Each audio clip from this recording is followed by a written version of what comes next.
नमस्कार और स्वागत है इस खास चर्चा में। आज हम एक ऐसे इंसान की दुनिया में झांकने वाले हैं जो रोम का सम्राट था, मतलब दुनिया के सबसे ताकतवर लोगों में से एक। लेकिन उसकी पहचान सिर्फ उसके तख्त से नहीं, बल्कि उसके विचारों से भी है।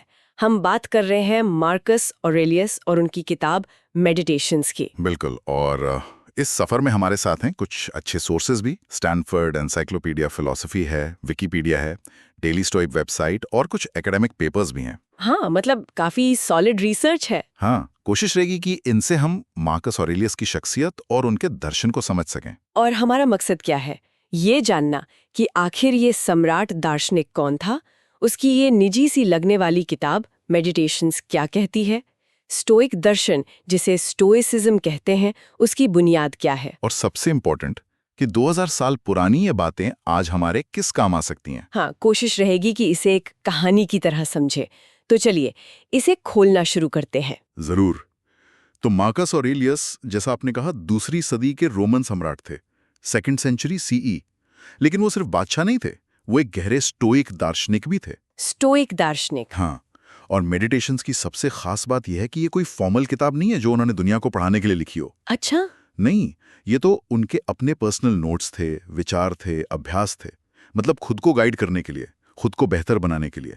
इसका ओरिजिनल ग्रीक टाइटल भी यही कहता है, टा ईस हे आउटोन, यानी वो बातें जो खुद के लिए लिखी गई। ओह, तो एक तरह से उनकी पर्सनल डायरी। हाँ बिल्कुल, एक पर्सनल डायरी जैसी। अच्छा, तो पहले उस इंसान को जानते हैं जिसने इतनी गहरी बातें सोची और लिखी।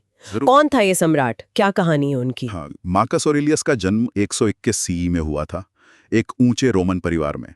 उन्हें उस जमाने की बेस्ट एजुकेशन मिली थी, खासतौर पे बयानबाजी मतलब रिटोरिक और फिलॉसफी में। तो शुरू से ही तैयारी थी शासक बनने की। हाँ, कह सकते हैं। उनकी परवरिश बहुत ध्यान से की गई थी, उन्हें भविष्य के शासक के तौर पर ही देखा जा रहा था। और फिर वो सम्राट कैसे बने?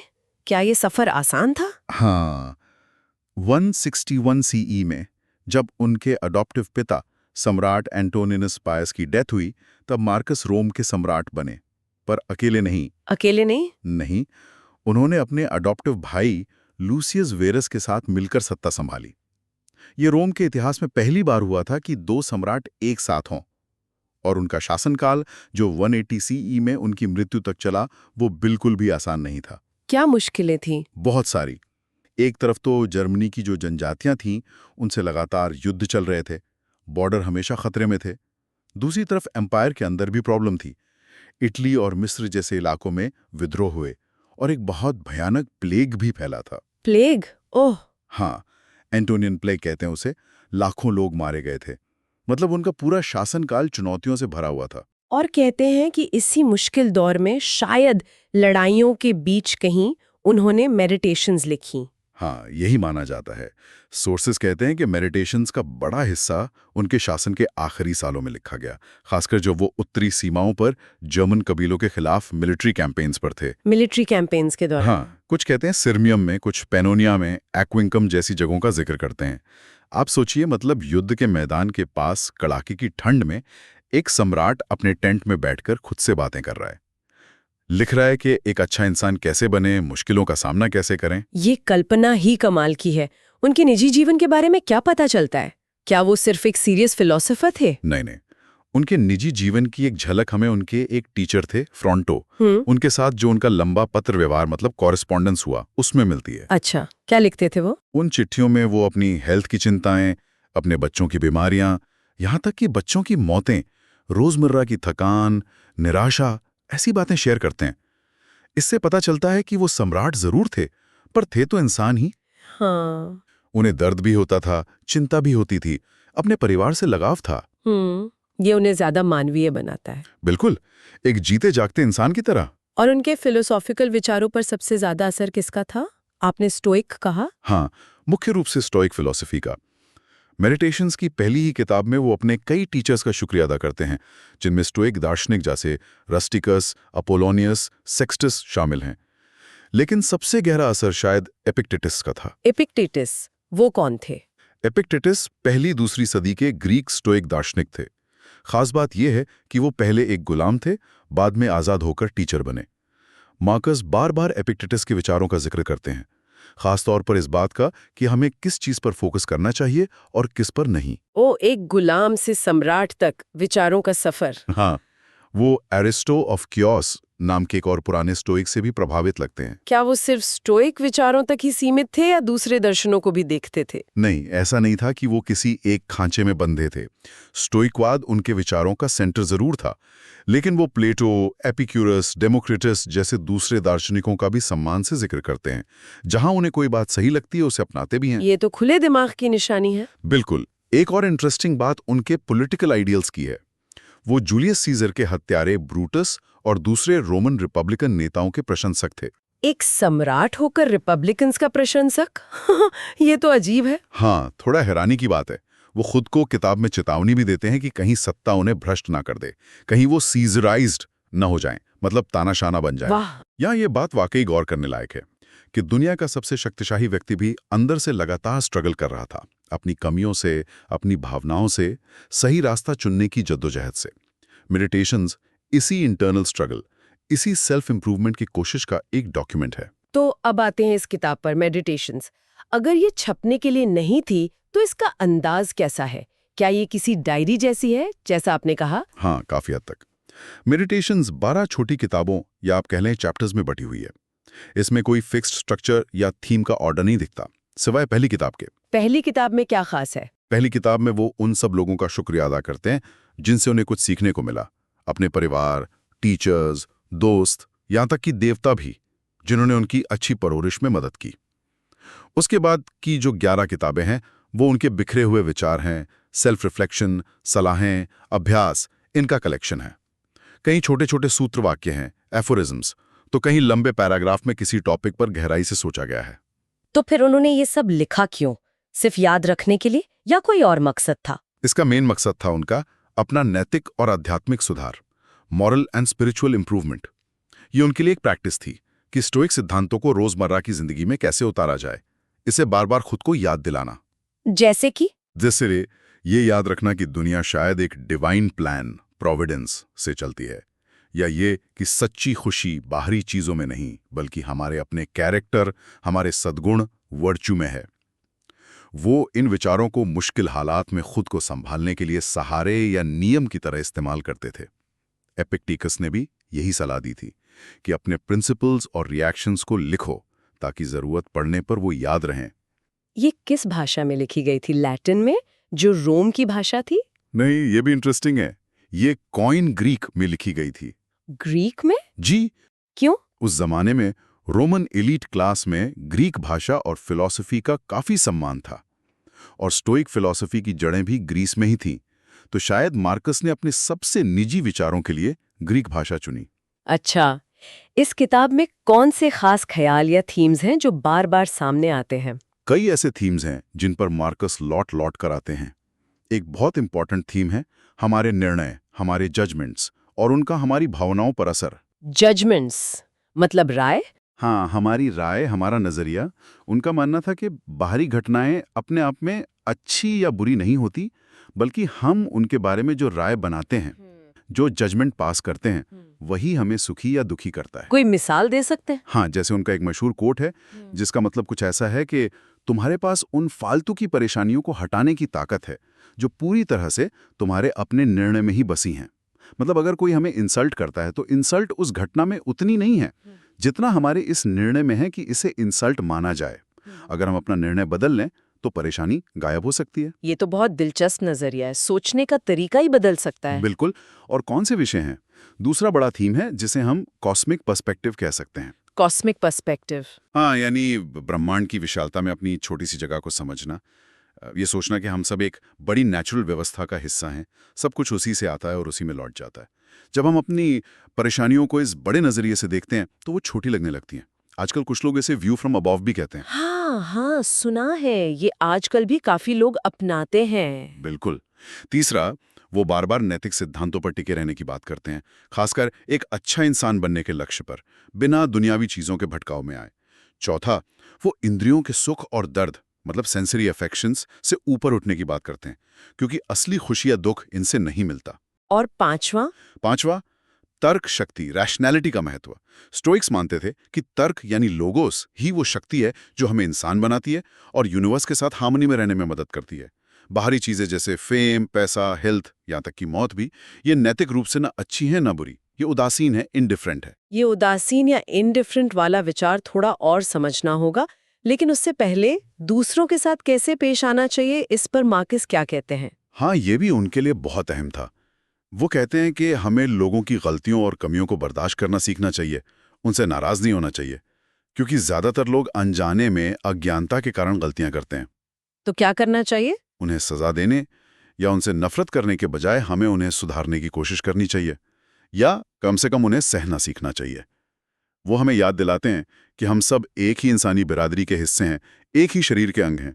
इसलिए हमें एक दूसरे का साथ देना चाहिए, भाई बहन समझना चाहिए। और आखिर में मौत और जीवन के क्षण भंगुर होने का विचार। वो तो होगा ही, निश्चित रूप से। मार्कस लगातार खुद को याद दिलाते हैं कि जीवन कितना छोटा और अनिश्चित है, और मौत एक सच्चाई है।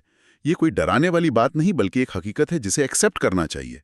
ये एहसास हमें उकसाता है कि हम अपना वक्त बेकार की चीजों में बर्बाद न करें, बल्कि हर पल को भरपूर जिएं और अच्छे काम करें। इतने सारे बिखरे हुए से लगने वाले विचारों को एक साथ कैसे समझा जाए?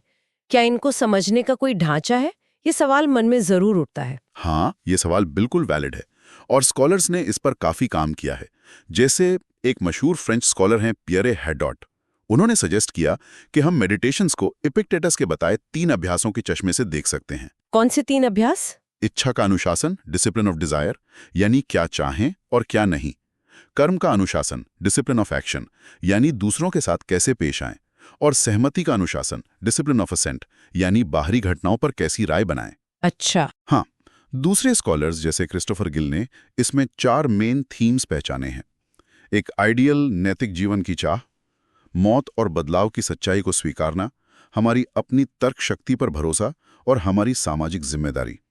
ये अलग अलग फ्रेमवर्क हमें इन विचारों की गहराई और आपसी जुड़ाव को समझने में मदद करते हैं। ठीक है, तो अब जरा स्टोइक दर्शन की उन बुनियादी बातों पर आते हैं जिनके आधार पर मार्कस ये सब सोच और लिख रहे थे।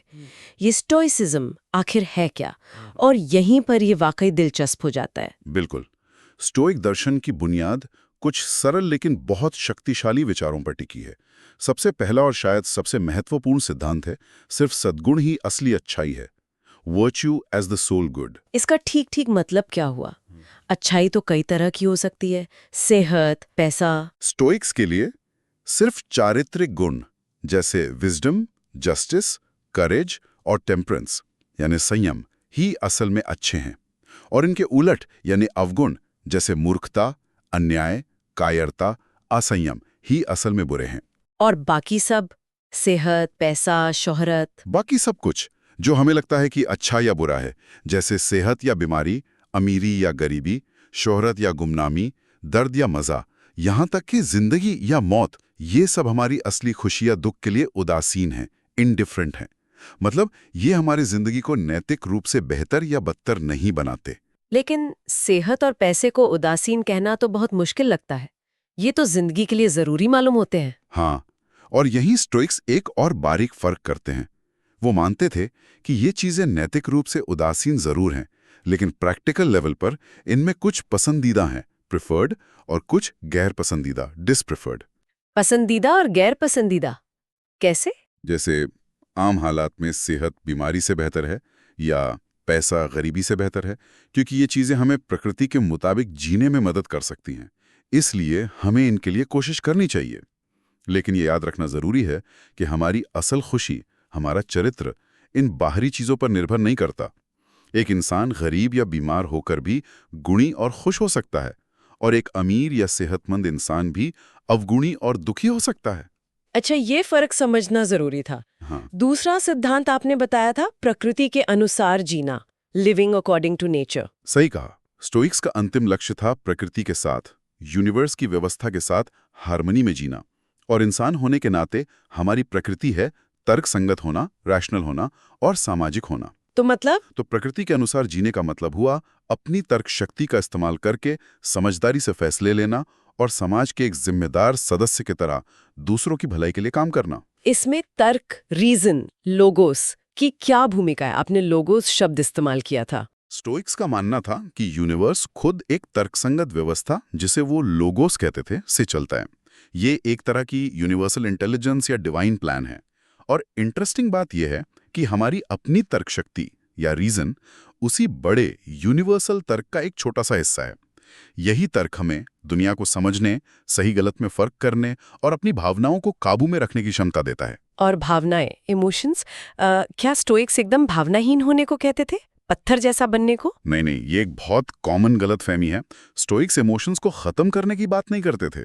वो सिर्फ उन इमोशंस को काबू करने की बात करते थे जो विनाशकारी होती हैं, डिस्ट्रक्टिव, जैसे बेकाबू गुस्सा, गहरा डर, हद से ज्यादा दुख। वो इन्हें पैथोस कहते थे। पैथोस? हाँ, और वो मानते थे कि ये गलत सोच या गलत निर्णय, फॉल्स जजमेंट्स का नतीजा होती हैं। वो चाहते थे कि हम इन इरैशनल इमोशंस की जगह रैशनल इमोशंस, यूपाथियाई, विकसित करें। जैसे खुशी की जगह समझदारी भरी प्रसन्नता, जॉय, डर की जगह विवेकपूर्ण सावधानी, कॉशन।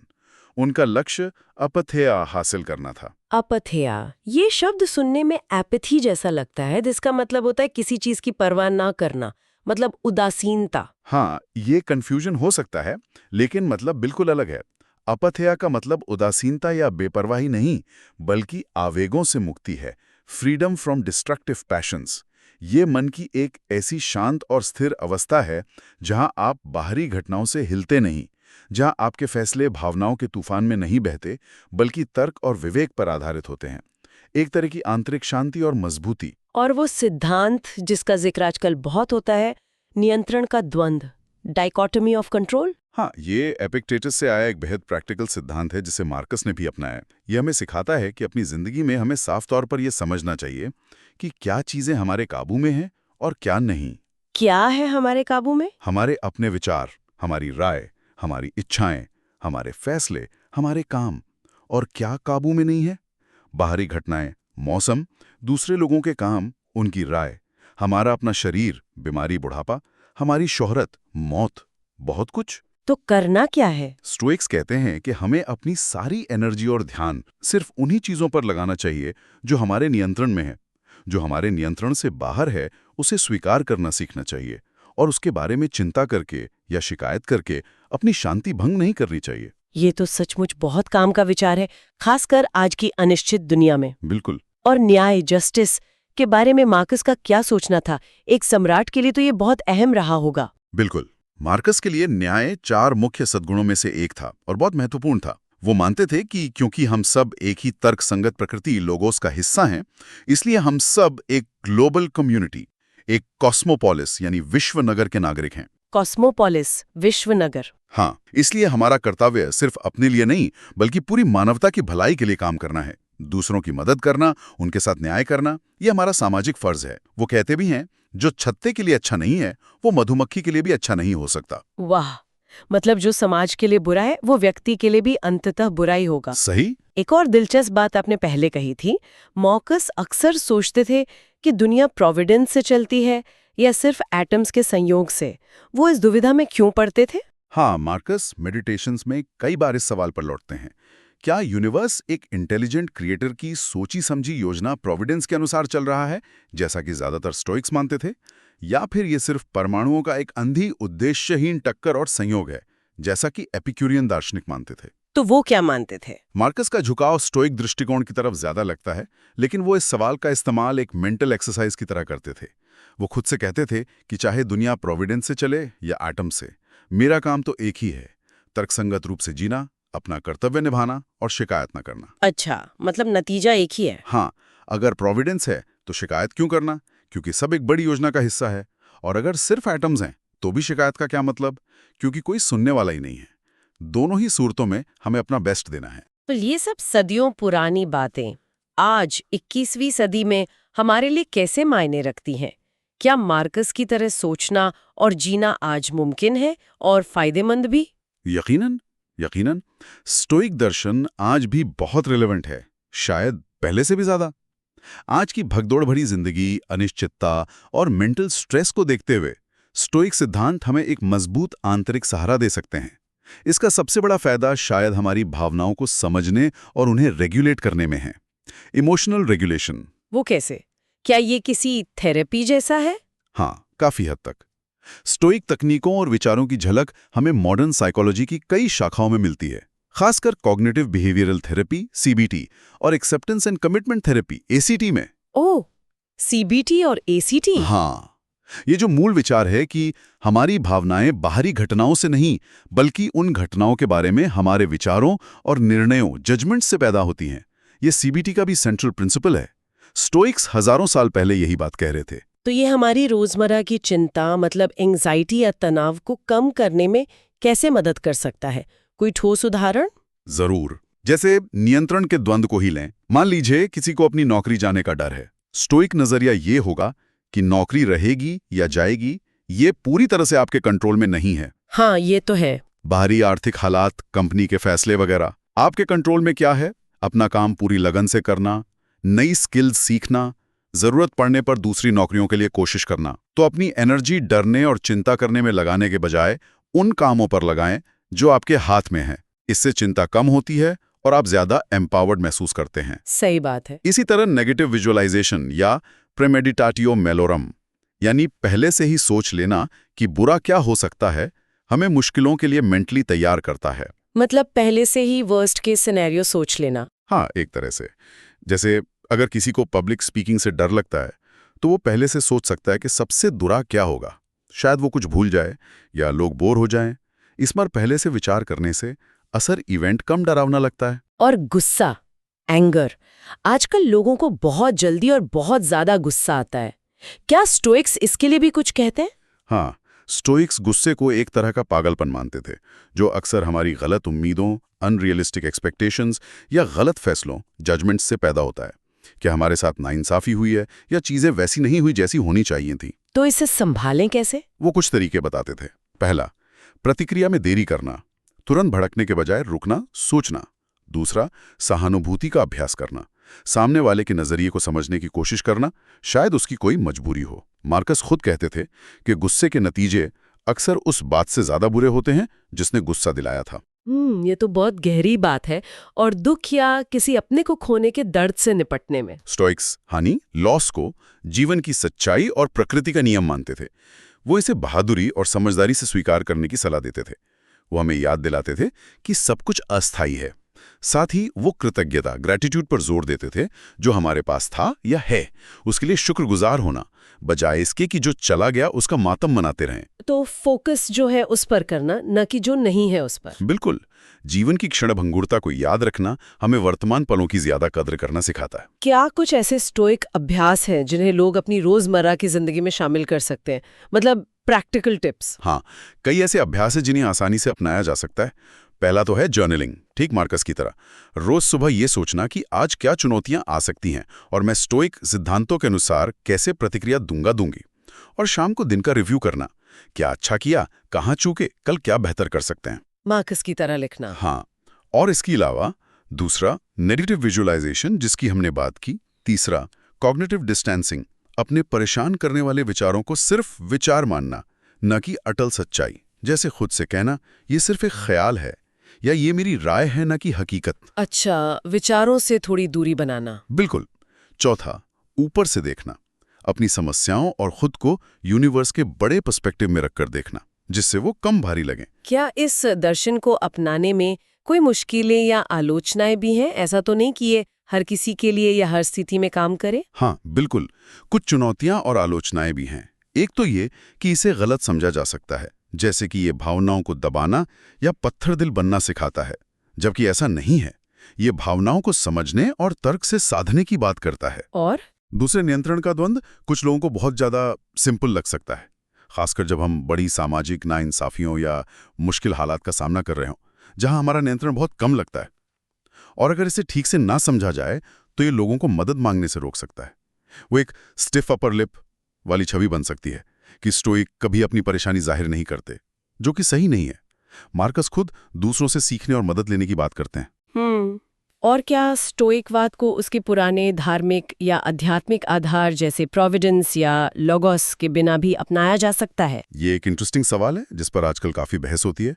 बहुत से लोग आज स्टोइक तकनीकों को सिर्फ प्रैक्टिकल लाइफ स्किल्स के तौर पर अपनाते हैं, बिना उसके गहरे फिलॉसफिकल या स्पिरिचुअल पहलुओं को माने। और इससे भी उन्हें फायदा होता है। लेकिन स्टोइकवाद का पूरा ढांचा देखा जाए तो उसके ये नैतिक और व्यावहारिक सिद्धांत उसके यूनिवर्स और तर्क की समझ से गहरे जुड़े हुए थे। अगर हम इसे बड़ी तस्वीर से जोड़कर देखें तो ये याद रखना जरूरी है कि स्टोइकवाद सिर्फ अपनी पर्सनल शांति ढूंढने का नुस्खा नहीं था। जैसा हमने देखा, न्याय और सामाजिक जिम्मेदारी पर इसका जोर इसे सिर्फ एक सेल्फ हेल्प गाइड से कहीं ज्यादा गहरा और मायनेखेज बनाता है। तो इस सब का निचोड़ क्या है? हमने मार्कस ऑरेलियस, उनकी जिंदगी, उनकी किताब मेडिटेशंस और स्टोइक दर्शन पर काफी विस्तार से बात की। ये साफ है कि ये सिर्फ किसी सम्राट की निजी डायरी नहीं, बल्कि ये प्रैक्टिकल फिलॉसफी का एक ऐसा खजाना है जो आज भी चमक रहा है। निश्चित रूप से इसमें हमें मुश्किलों का सामना कैसे करें, अपनी भावनाओं को कैसे समझें और संभालें, और एक सार्थक अच्छा जीवन कैसे जिएं, इस बारे में ऐसा ज्ञान मिलता है जो वक्त के साथ पुराना नहीं पड़ा है। नियंत्रण का द्वंद्व, तर्क की ताकत, चीजों को स्वीकार करने का महत्व, दूसरों के प्रति जिम्मेदारी, ये सब बातें आज भी इतनी ही जरूरी हैं। हाँ, जितनी मार्कस के समय में थी। वाह! ये दर्शन हमें सिखाता है कि बाहर चाहे जो भी चल रहा हो, हालात कैसे भी हों, हम अपने अंदरूनी किले को मजबूत रख सकते हैं। बिल्कुल। अपने विचारों, अपने फैसलों और अपनी प्रतिक्रियाओं को साध कर हम शांति और मजबूती, रेजिलियंस पा सकते हैं। तो मतलब बाहरी परिस्थितियों के बावजूद हम अपने अंदर शांति पा सकते हैं। हाँ, और जाते जाते श्रोताओं के लिए एक सवाल छोड़ जाते हैं। आज की इस तेज रफ्तार दुनिया में जहां बाहरी कामयाबियों, पैसा, शोहरत, पद पर इतना ज्यादा ध्यान है, क्या मार्कस ऑरेलियस की तरह अपने अंदरूनी जीवन, अपने चरित्र, अपनी मानसिक शांति पर ध्यान देना पहले से भी ज्यादा जरूरी नहीं हो गया है? ये सोचने वाली बात है। क्या हम सच में ये सीख सकते हैं कि हमारी खुशी बाहरी चीजों पर निर्भर न हो? इस गहरी और रोशन करने वाली बातचीत करे धन्यवाद। यकीनन सोचने के लिए बहुत कुछ मिला है। शुक्रिया। हमारे श्रोताओं का भी शुक्रिया। अगली बार फिर मिलेंगे एक नई गहरी पड़ताल के साथ। अगर आपको यह जानकारी अच्छी लगी हो और आपको लगता है कि इस तरह की दार्शनिक और महत्वपूर्ण सोच लोगों तक पहुंचनी चाहिए, तो इसे अपने दोस्तों और परिवार के साथ जरूर शेयर करें। और हाँ, अगर आप ऐसे ही और भी महान दार्शनिकों और उनकी किताबों की समरी सरल और रोजमर्रा की हिंदी में जानना चाहते हैं, तो हमारे चैनल को सब्सक्राइब करना न भूलें। मिलते हैं अगली किताब के साथ। धन्यवाद।